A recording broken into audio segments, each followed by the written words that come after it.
Hello South Africa. It is Tuesday, May 10, 2022 and here are the top 5 stories that have made headlines for today. Eskom's head of electricity generation quits his job. After 13 months at the helm, Phillip Dukashe has called time on his role as the head of generation at Eskom.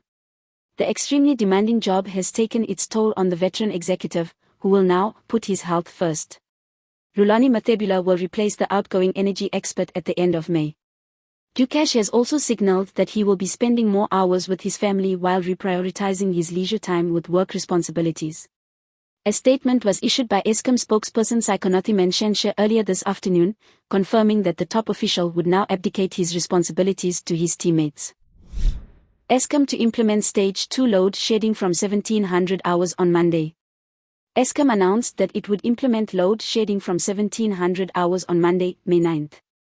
This comes after the national power supplier warned that power cuts could be implemented at short notice earlier in the day.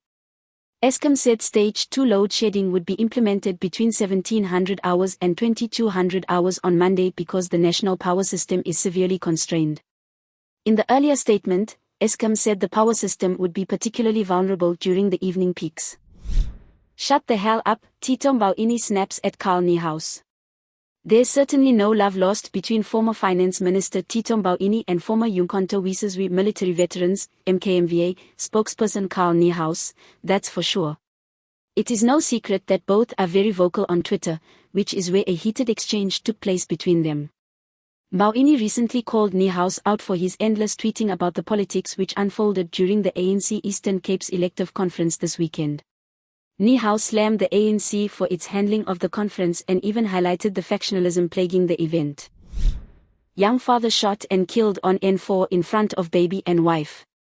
A young father from Brits was shot and killed in front of his wife and baby on the N4 when they had to pull over on the highway with a tire puncture.